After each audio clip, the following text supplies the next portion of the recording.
capítulo 3, versos 15 al 17. El tema del mensaje en esta mañana es revestidos en la paz y la verdad de Cristo. Revestidos en la paz y la verdad de Cristo. Colosenses capítulo 3, versos 15 al 17. Nos dice la palabra del Señor de la siguiente manera: que la paz de Cristo reine en sus corazones, a la cual en verdad fueron llamados en un solo cuerpo, y sean agradecidos. Que la palabra de Cristo habite en abundancia en ustedes, con toda sabiduría, enseñándose y amonestándose unos a otros con salmos, himnos y canciones espirituales, cantando a Dios con acción de gracias en sus corazones. Y todo lo que hagan, de palabra o de hecho, háganlo todo en el nombre del Señor Jesús, dando gracias por medio de Él a Dios el Padre. Mantenga su Biblia abierta, pueden tomar sus asientos. Revestidos en la paz y la verdad de Cristo. Dios ha decidido que en su sabiduría, Dios ha decidido en su sabiduría que nuestra santificación se efectúe con la ayuda de nuestros compañeros cristianos.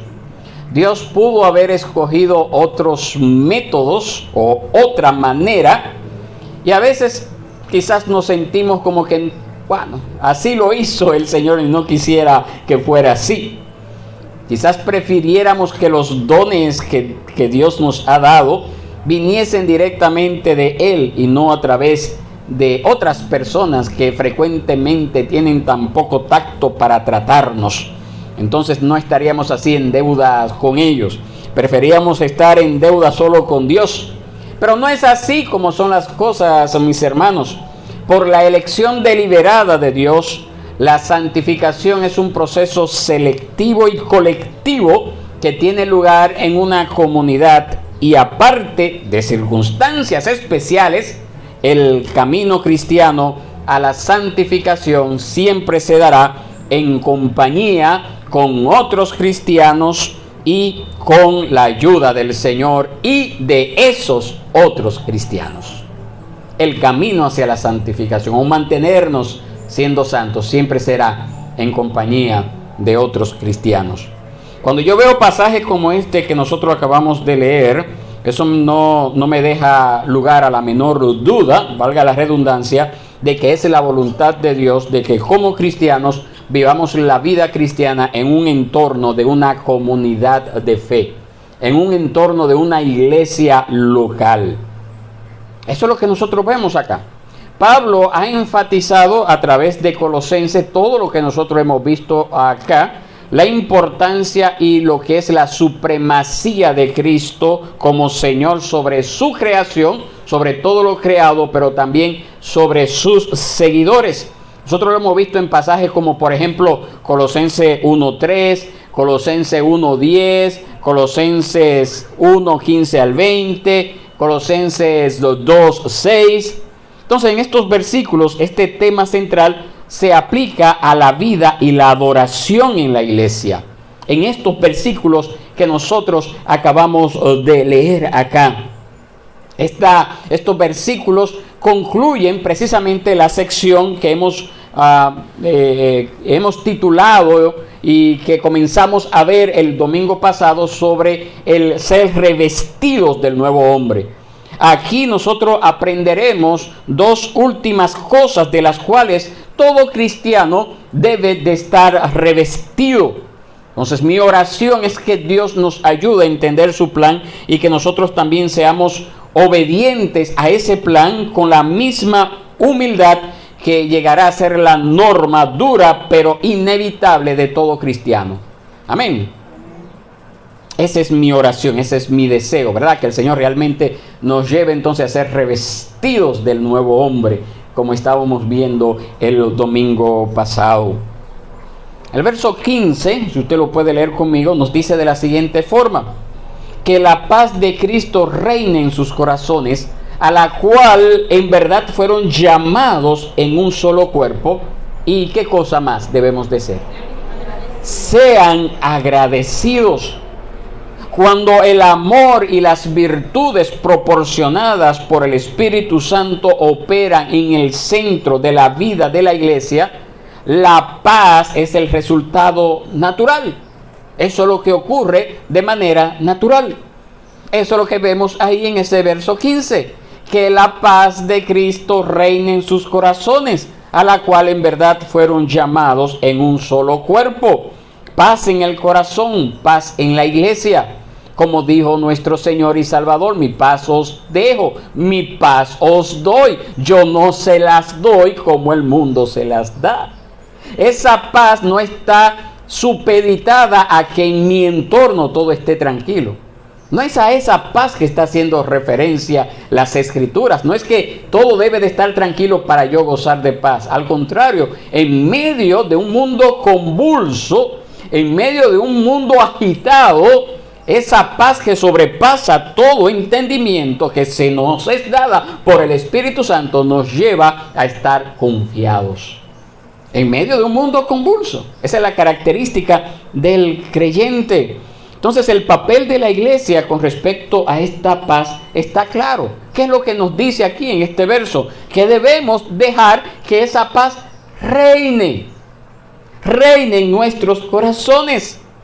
La sangre de Cristo precisamente es el que ha traído la reconciliación y la paz divina a sus seguidores, como nosotros podemos ver aquí en Colosenses capítulo 1, verso 20, donde nos dice de la siguiente forma: y por medio de él reconciliar todas las cosas consigo, habiendo hecho la paz por medio de la sangre de su cruz.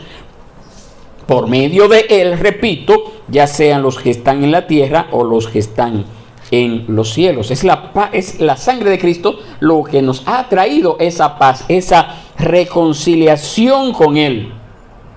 Primeramente. Ahora surgiera una pregunta: ¿puede haber paz puede tener paz el corazón cuando hay en la iglesia amargura, cuando hay acusaciones, cuando hay agravios, cuando hay desacuerdos? Esas cosas que toleramos, a las que frecuentemente nos acostumbramos, pueden matar el gozo, por ejemplo, de la oración, del estudio bíblico, de la comunión. Pueden secar la vida espiritual, pueden detener nuestro progreso, pueden entonces hay salud espiritual en ese creyente y por ende la paz debe de reinar en el cuerpo, en la iglesia. Debemos de entender, mis hermanos, y debemos de luchar para que todo creyente pueda disfrutar de esa paz para con el Señor. Debemos de velar para que toda persona que se identifica como miembro de una iglesia local tenga esa paz para con el Señor.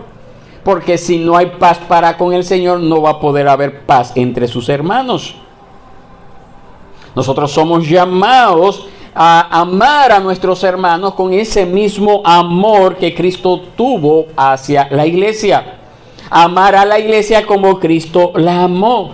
Y entonces la paz de Cristo va a reinar en nuestros corazones y consecuentemente en todo el cuerpo. Amén. Entonces tenemos ese gran desafío: verificar que esa paz reine en los corazones de nuestros hermanos. Porque como dice el refrán, la cadena es tan fuerte como el eslabón más débil. La cadena es tan fuerte como el eslabón más débil. Entonces tenemos que ayudar a ese hermano a que pueda disfrutar de esa paz para con el Señor, para que así también pueda disfrutar de los beneficios de tener esa paz con el Señor, y así también pueda ser fuerte y juntos podamos estar afirmados en los caminos del Señor. Sin embargo, mis hermanos, a pesar de ello, nosotros podemos ver que esto es algo que no es tan fácil como cumplirlo, como decirlo. No es tan fácil. Y por esa razón el apóstol Pablo incluye inmediatamente en este versículo 15, sean agradecidos.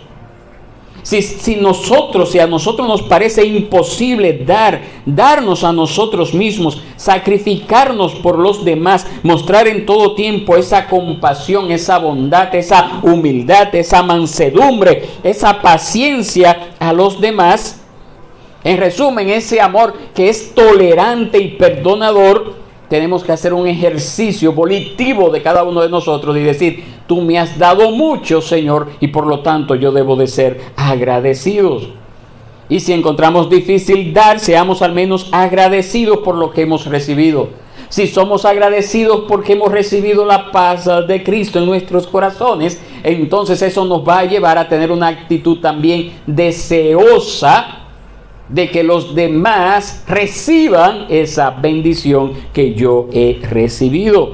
Y ese es el primer paso para aprender a amar. Significa dejar nuestra independencia y sensación de ser importantes. Significa declarar nuestra solidaridad con los demás, establecer relaciones. Significa tejer esa tela de la unidad perfecta. Si el Señor ha traído algún beneficio a mi vida, ¿cómo me puedo yo sentir satisfecho cuando veo que mi hermano o mi amigo no está disfrutando de esos beneficios que he tenido? Ahora, claro está, primero tengo que recibir esos beneficios y posiblemente no puedo compartir lo que no tengo. Claro, posiblemente no siempre es así, no puedo dar lo que no tengo. Entonces la invitación en primera instancia es pedirle al Señor que la paz de Cristo reine en nuestros corazones, para que por ende cuando reine en nuestros corazones yo pueda ser agradecido para con Él y también anhele que mis hermanos reciban esa bendición que estoy disfrutando. Si la paz de Cristo reina en mi corazón, eso debe de llevarme al segundo punto de este mensaje que podemos ver en estos pasajes bíblicos. Si la paz de Cristo reina en mi corazón, esa paz debe de producir adoración. Adoración. Ahora, ¿adoración dónde? Eso lo podemos ver en dos cosas que nos presentan estos versos. En primer lugar, adoración en el culto corporativo, del cual nosotros somos invitados a participar cada domingo. El principal culto de la semana, donde somos invitados a no dejar de congregarnos, a exhortarnos, a animarnos para esta reunión física. Y en ese culto corporativo debería de haber lugar para 3 actividades. ¿Cuáles son esas 3 actividades? Predicación, participación y canto. Esas 3 cosas: predicación, participación y canto. Eso es lo que nosotros podemos ver en el verso 16. Usted lo puede leer conmigo, por favor. Versos 16, Colosenses capítulo 3 nos dice de la siguiente forma: que la palabra de Cristo habite en abundancia en ustedes, con toda sabiduría, enseñándose y amonestándose unos a otros con salmos, himnos y canciones espirituales, cantando a Dios con acción de gracias en sus corazones. Esas 3 formas de adoración que nosotros vemos acá no deberían necesariamente tener lugar específicamente en el culto dominical. En cualquier caso, eso no sería posible, por lo menos en lo que concierne a lo que es la participación, por lo menos en eso, pero deberían de aparecer en algún lugar en la vida de la iglesia. Entonces, claro está, como les dije hace unos minutos, el culto dominical es el más importante, pero entonces para yo poder tener una participación más activa, más cercana, debería de involucrarme también en otras actividades fuera de semana para que yo pueda cumplir con ese propósito que nosotros vemos en este verso 17, verso 16. Las actividades organizadas durante la semana deberían de dejar tiempo para esos aspectos diferentes de la adoración que quizás no podemos participar todos. Yo puedo participar de todo porque dirijo lo que es esta reunión dominical. Claro que sí, puedo tener eso ya solamente con el culto dominical, pero usted necesitaría entonces jugar otro papel también de igual importancia durante la semana para que entonces pueda desempeñar esto, tener esa participación en esas 3 áreas que les he mencionado. La palabra de Cristo aquí recibe el primer lugar. Eso es lo que nos dice ahí el verso, que la palabra de Cristo habite en abundancia en ustedes. Entonces debemos de leerla, proclamarla, explicarla, considerar sus explicaciones y sus implicaciones. Todo esto debería formar la base de la adoración. Esa proclamación de la palabra fue restaurada en el tiempo de la Reforma. Vino a ocupar el justo lugar que se le había quitado durante la Edad Media por el oscurantismo a que había sometido a las naciones conocidas de aquel entonces. Tristemente, en algunos círculos evangélicos se da, a nuestros tiempos todavía, se da más importancia a la adoración que a la predicación, que tiende a ser descuidada. Pero no puede haber verdadera adoración aceptable a Dios sin el conocimiento de su voluntad. No puede haber una vida verdaderamente espiritual sin la revelación divina que es la palabra de Cristo. No puede ocurrir esto, mis hermanos. Pablo nos ha mostrado en esta carta que la vida cristiana es Cristo en nosotros. Eso dijo Pablo, claro, inspirado por el Espíritu Santo. Sabemos que es Dios hablándonos a nosotros en Colosenses 1:27. Cristo en nosotros, la esperanza de gloria.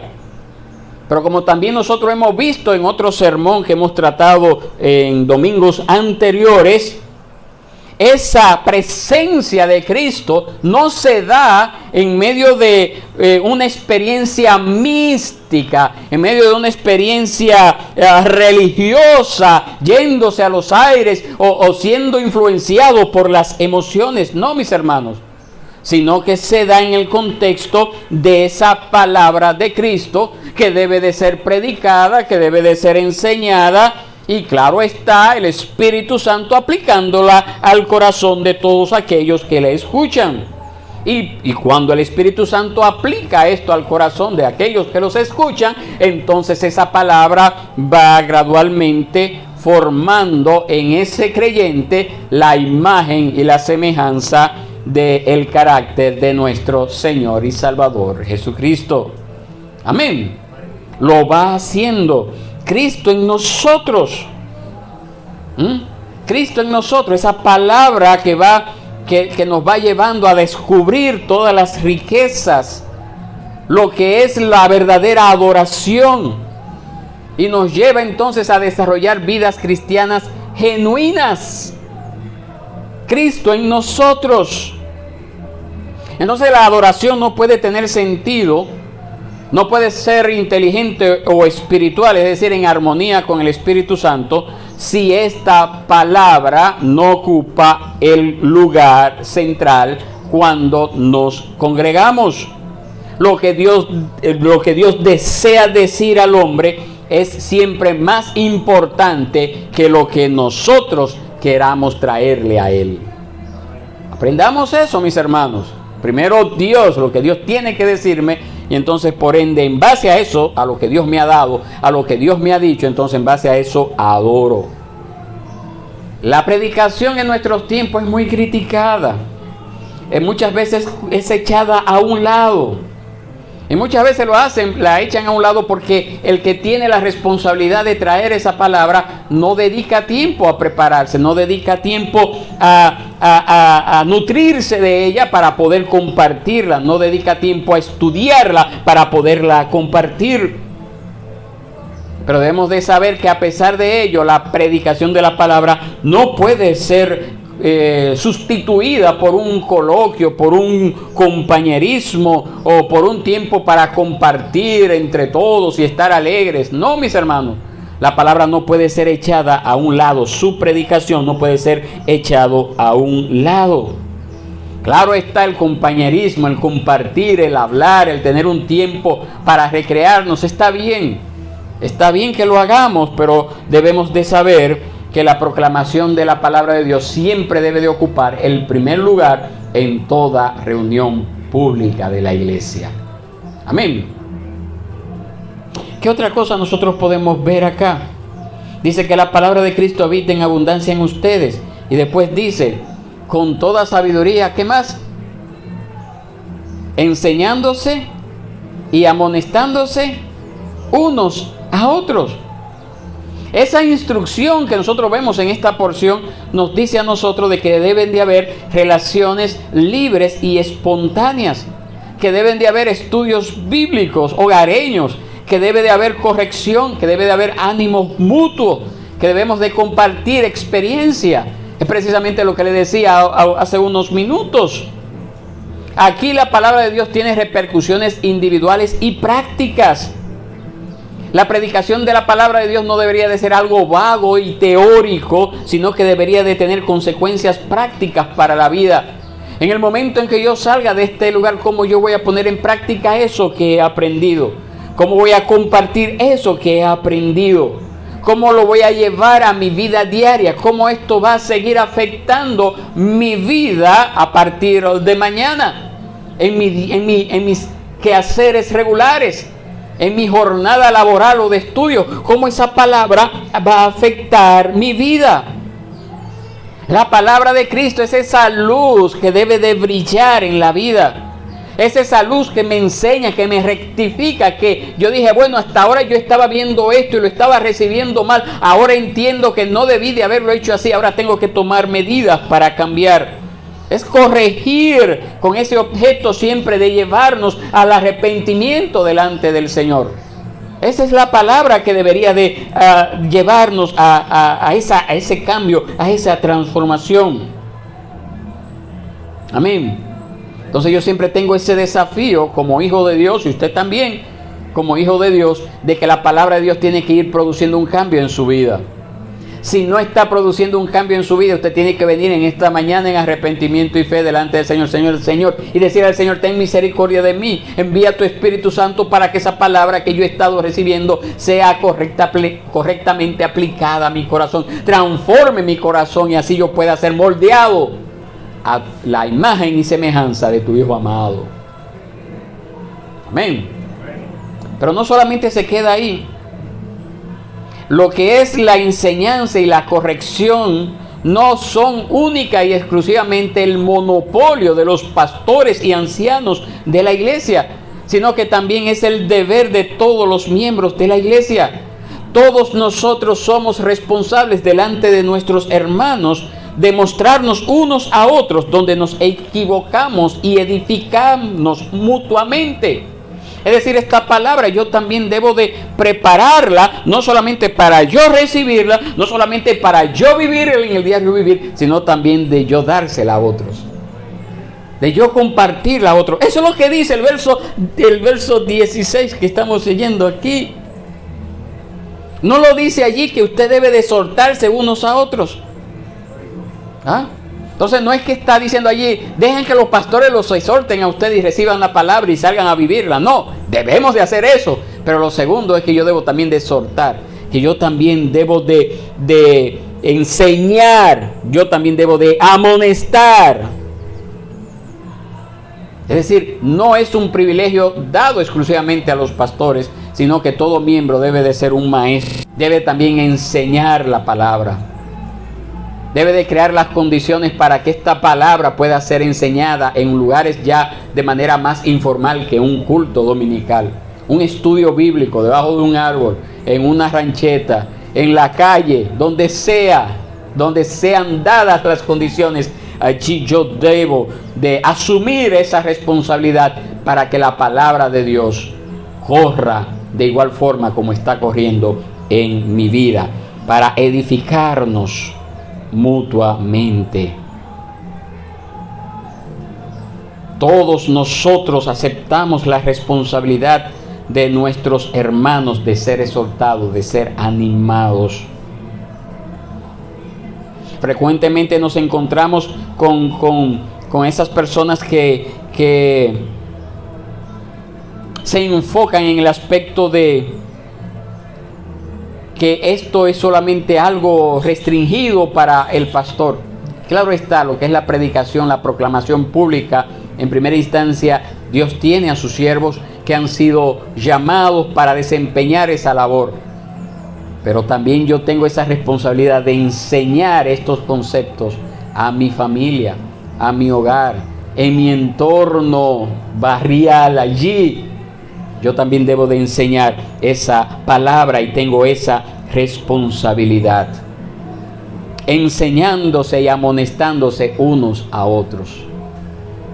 No solamente siendo enseñado por el pastor o por el líder, sino unos a otros. Entonces hagamos, mis hermanos, nuestro papel sinceramente, fielmente, con la sabiduría que Dios concede generosamente a los que la reclaman para este ministerio. Amén. ¿Alguno tiene falta de sabiduría? ¿Qué nos dice la palabra de Dios? ¿Qué es lo que debemos de hacer cuando tenemos falta de sabiduría? Pedirle a Dios, el cual dará abundantemente y sin reproche. Eso nos dice la palabra. Entonces, cuando no existe en nosotros esa capacidad, claro está, yo tengo que poner mi esfuerzo en capacitarme, en aprender, en asimilar, en recibir. Pero luego entonces, si todavía siento que me falta algo más, Señor, dame esa sabiduría. Dame esa sabiduría.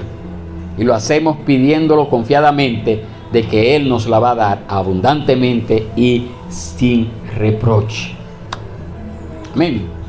Aquí también nosotros podemos ver también un tercer elemento en lo que es la adoración, y es el canto. Y Pablo, las Escrituras utilizan 3 palabras para recalcar este punto, lo que es el canto. ¿Cómo debemos de hacerlo? Ahí en el verso 16, con salmos, himnos y canciones espirituales. La adoración de la iglesia debería ser la expresión de esa respuesta espontánea del hombre hacia su Dios. Es por esta razón que la palabra de Cristo, que anima y reprende, también hace que el corazón prorrumpa en cánticos, y eso abarca entonces toda una gama de sentimientos. Porque eso es lo que nos dice allí. ¿Cómo lo vamos a hacer? Lo vamos a hacer con alabanza, lo vamos a hacer con acción de gracias, lo vamos a hacer en nuestros corazones, lo vamos a hacer en humildad, lo vamos a hacer en arrepentimiento, fe y esperanza. Eso es lo que nos dice esa porción. Ahí se involucra entonces las emociones. Cuando yo me he nutrido de la palabra, cuando la palabra está ocupando el lugar que se merece en mi corazón, entonces eso me va a llevar en alabanzas a Dios y lo voy a hacer involucrando todos mis sentimientos. Todo lo que hay en mí va a estar participando de manera activa en esta adoración. La presencia de Cristo activa en el corazón del creyente se manifiesta en himnos. Es el lenguaje especial de la adoración. Cuando la palabra de Dios se predica fielmente, debe de tocar no solamente la mente, sino también no solamente la conciencia, sino también el corazón. El asiento de las emociones también debe de ser tocada. No debe de dejar a la gente fría, estática, mis hermanos, sino que cuando esa palabra llega a nuestra mente y luego a nuestro corazón, entonces eso nos lleva con naturalidad al canto, a esas expresiones. También vemos que nos dice acerca de los salmos. Tenemos que cantar salmos. Precisamente eso fueron estos salmos que nosotros tenemos en nuestras Biblias, fueron compuestos con objetos de ser cantados y son a menudo la mejor expresión de nuestros sentimientos de admiración, de alabanza, de adoración a Dios. Casi siempre en nuestro culto hay un canto que entonamos a Dios basado en uno de estos salmos. Y allí, a través de ello, entonces nosotros expresamos nuestros sentimientos, y eso también nos lleva a lo que son los himnos, que ya vienen a ser esos cantos que no necesariamente están inspirados como los salmos, pero que sí somos llamados como cristianos de todas las épocas a recibir esa sabiduría que Dios le ha dado a esos cristianos para componer estos signos y nosotros entonarlo. Amén. Y la última frase que nosotros leemos allí, en este verso 16, ¿qué es lo que debemos de hacer? Cantando de las 3 salmos, himnos y canciones espirituales. ¿Qué es eso, mis hermanos?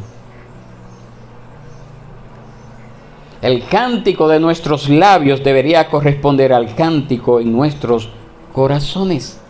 Eso es lo que está diciendo allí. Canciones espirituales, corazones que han conocido, corazones que han experimentado la gracia de Dios, corazones que están llenos de sus maravillas. Los signos entonces deberían de ser la respuesta inspirada por el Espíritu mismo a la gracia de Dios revelada en la palabra de Cristo. Y eso nos lleva entonces a adorarle desde lo más profundo de nuestro ser. Amén. Desde lo más profundo de nuestro ser.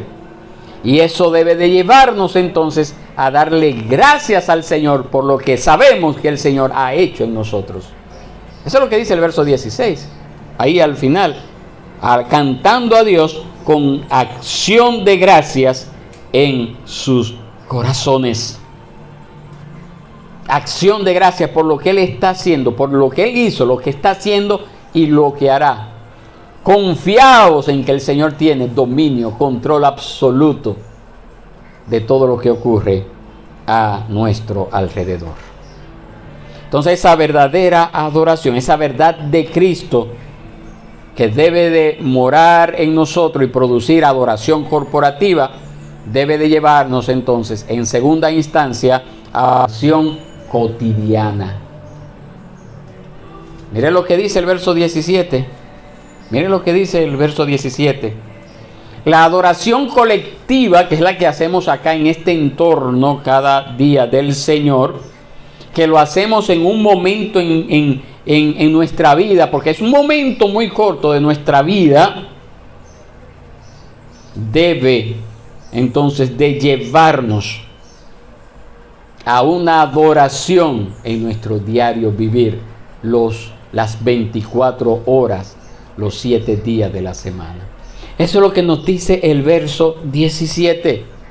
Todo lo que hagan de palabra o de hecho, háganlo todo en el nombre del Señor Jesús, dando gracias por medio de Él a Dios el Padre.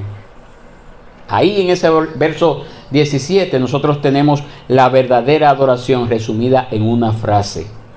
No se trata de frases piadosas, no se trata de expresiones sentimentales o místicas, no se trata de largas instrucciones, no se trata de un manual devocional.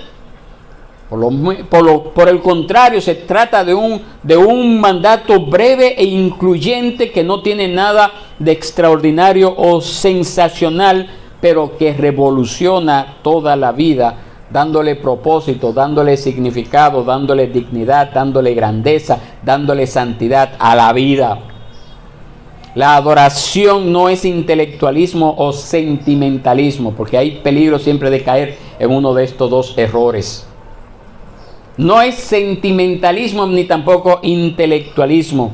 La adoración no es una teoría abstracta o un catálogo de normas farisaicas intrascendentes, sino esa adoración es la reorientación de todas las acciones, palabras y pensamientos que constituyen nuestra vida cotidiana ordinaria. Hacia allá es que nos lleva la verdadera adoración. La verdadera adoración del creyente se manifiesta en una vida constante de adoración a Dios en su vida cotidiana, en su diario vivir. No se limita a unos pocos momentos durante la semana, durante un tiempo especial en la semana, en un lugar particular o no se limita tampoco a unas pocas palabras o gestos. No, mis hermanos.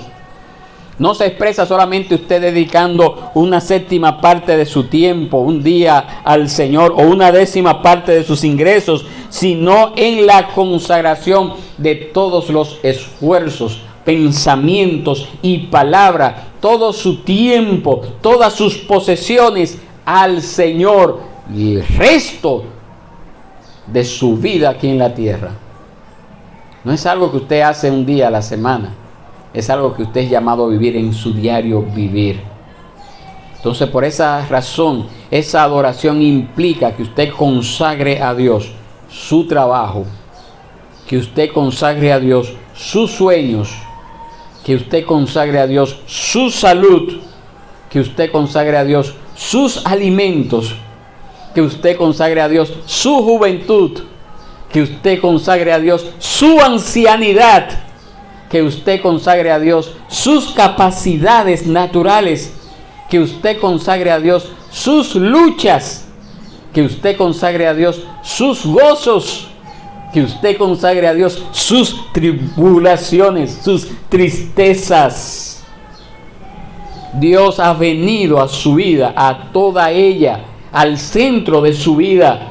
Dios debe de haber venido y ser su fuente, su meta, en todo lo que usted hace, en todo lo que usted aspira.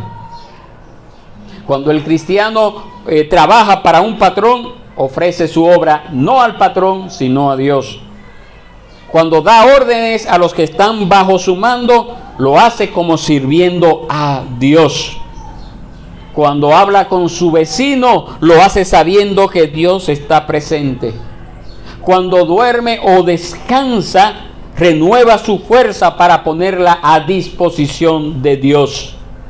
Cuando ayuda a los débiles o a los pobres, es a Dios a quien sirve. Cuando estudia, lo hace para ser más útil en el servicio a Dios.